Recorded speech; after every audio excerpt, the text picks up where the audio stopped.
What were some of the things you were told about men while growing up? Don't trust them. Yeah, I agree with that one. What is the most surprising thing you've learned about men from your experiences? You can't trust them.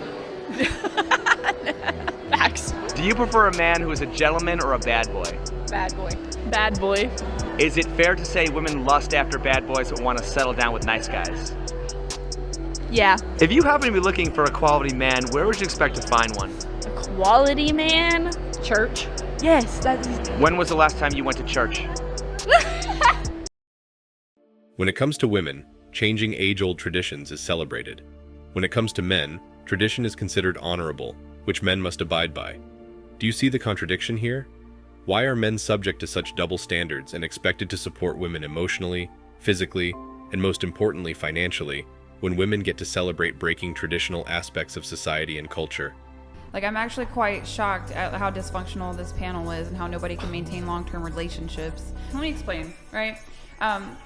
So I'm actually pregnant with a girl right now. So I'm having a daughter, and being here is like terrifying because I have to see like the world that my daughter is going to come up in. And I don't want like what you guys are experiencing. I would never want or wish for my daughter. I don't want my daughter to be used by like some guy in high school or like some guy in college, because that's what's going on, because we're talking about dating and situationships. We're giving our bodies to these men, and I don't want her to be used by some guy who could care less. You know, I want her to be able to exercise discernment and have better options. If men are held to traditions such as providing, protecting, and caring for women for the rest of their lives, shouldn't women be held to the same ancient standards? Shouldn't women then be expected to live their lives to make their men happy, cook warm meals, and raise children? Shouldn't women be told that this is how a good woman should live her life? The fact is, women need men for every sort of assistance as they age. Some women might deny this, and they will, but that doesn't change the fact that women have not been able to get by without the help of a man, ever, throughout our history. An old man will still be able to take care of himself by roughing it out and getting back on his feet. Will a woman be able to do that? I don't think so. What if I don't need him to take care of everything? What if I have my own too? Why should I take it? And that's great. I'm not mad at you. Go for that. But guess what? In America and in North America in general, women are the ones who are dying alone more than ever. So we can say this stuff and say, I'm going to take it. Go ahead. No one's going to stop you from making your choices. But then also don't complain when you hit late 40s or whatever, you don't find somebody. And I'm like, listen, have you guys been settling on the shit that doesn't matter? And they say, no, I'll never settle. Yep. You know, there was a study that came out, bro. And the study said, I think it polled like 300 women, 300 men. Mm-hmm. And it asked the 300 women, if you asked the 300 men, it said, if you had 80% of what you wanted from a wife, would you take her? And you guys are like, fuck yeah, that's amazing. Ask the same question to ladies. 80% of what you wanted. They were like, I will never settle. 80% of what you want. They need constant care, attention, validation, and a sense of security and support to live a peaceful life. Otherwise, they become bitter and hard to be around when they're old and single.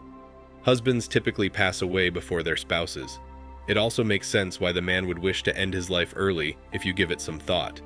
However, a leftover lady might look rather wonderful for her age due to the wonders of modern science. Overall, leftover women are terrible candidates for relationships. Even honorable ladies are aware of this terrible reality and openly admit that they prefer being correct and domineering to being happy. The remaining women delay having children, like imposing their ideals while spreading the gospel of tolerance and freedom, and feel oppressed simply for being female. They rarely acknowledge the fact that being a woman is far more advantageous than being a man.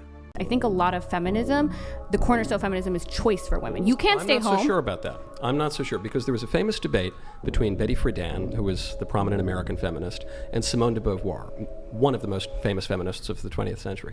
It was in 1975, and Betty Friedan said what you said. She said, look, I think we should give women a choice. Maybe they want to go out into the workplace, or maybe they want to stay home and raise their kids, but they should have a choice. And Simone de Beauvoir, who was a more consistent and intelligent feminist, said there can't be a choice. And the reason there can't be a choice is that if given the choice, most women would stay at home. And if most women stay at home, women will not be free. If we want true women's liberation, women must be forced to be free. If given a choice, most women would stay at home. That's the reality. It's amazing how modern women line up when you have a good career and are loaded with cash. However, one must remember that every woman is by trade a surgeon, as they are skilled in performing surgery on your income or the removal of your wallet and resources, while you are anesthetized with a drug called testosterone. If the laws ever change, maybe you have a chance. But not now, or even soon. If you come to think of it, and if you see men and women around you, you will notice that more and more men want to be in serious and committed relationships with women, while more women want to monkey branch off to other men and stay true to their hypergamous nature, spending time with one guy and then jumping onto the next one. Well, here's the deal. Right. I have a cat. I know. Okay. Well, I'm not surprised. That's what I'm saying. What are you trying to say? I'm saying when I look at you, I think cat.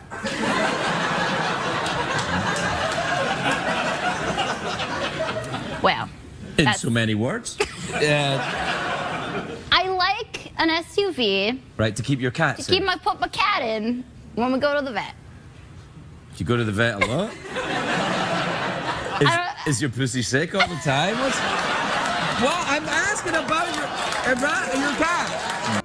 Modern women did everything they could to capture and have the essence of power they thought would make them happy by working the corporate ladder up until their 40s, but realized a little too late that they had a natural need to nurture families, settle down, have a loving relationship with men, and become good mothers.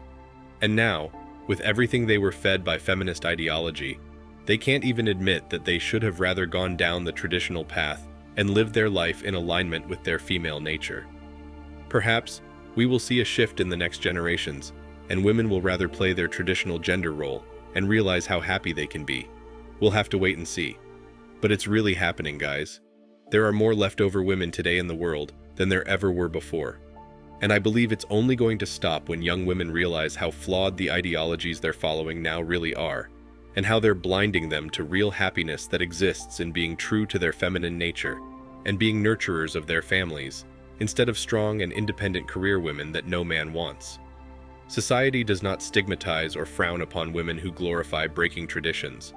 Among many others, the fact that older women still look beautiful and that 45 is the new 25 is therefore constantly pushed as an acceptable social narrative.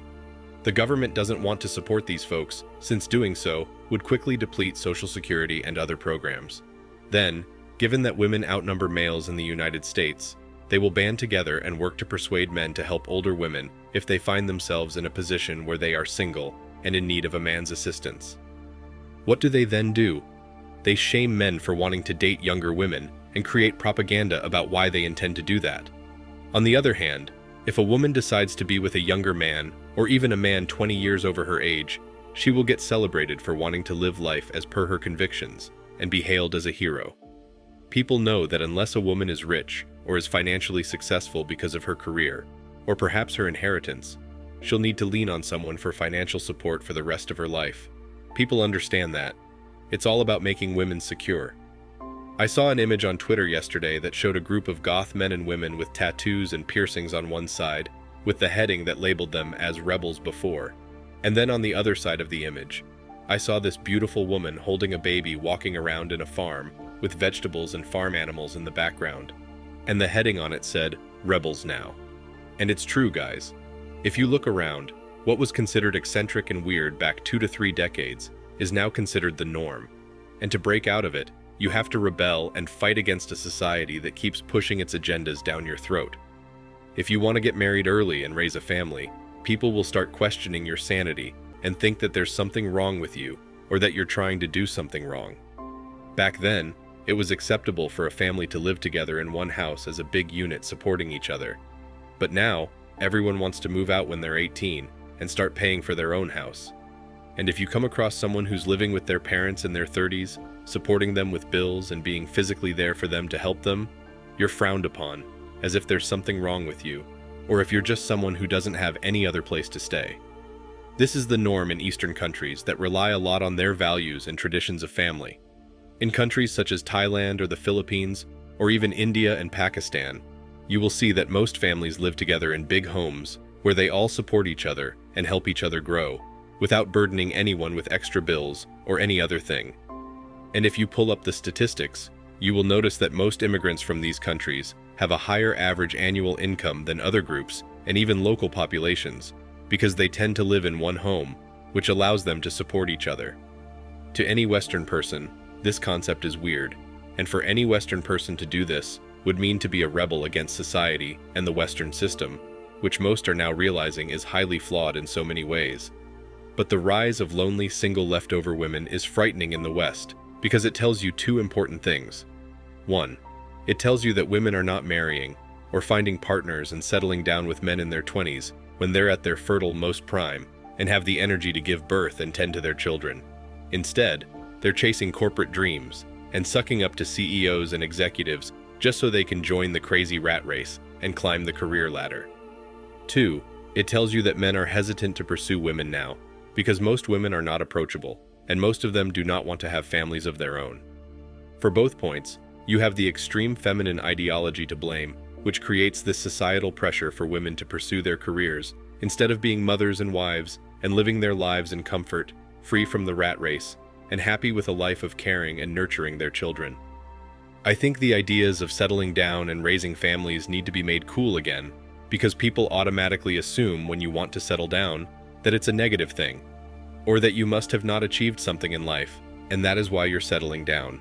That creates even more pressure on men and women to conform to society's warped standards. Thanks for watching Man Reacts.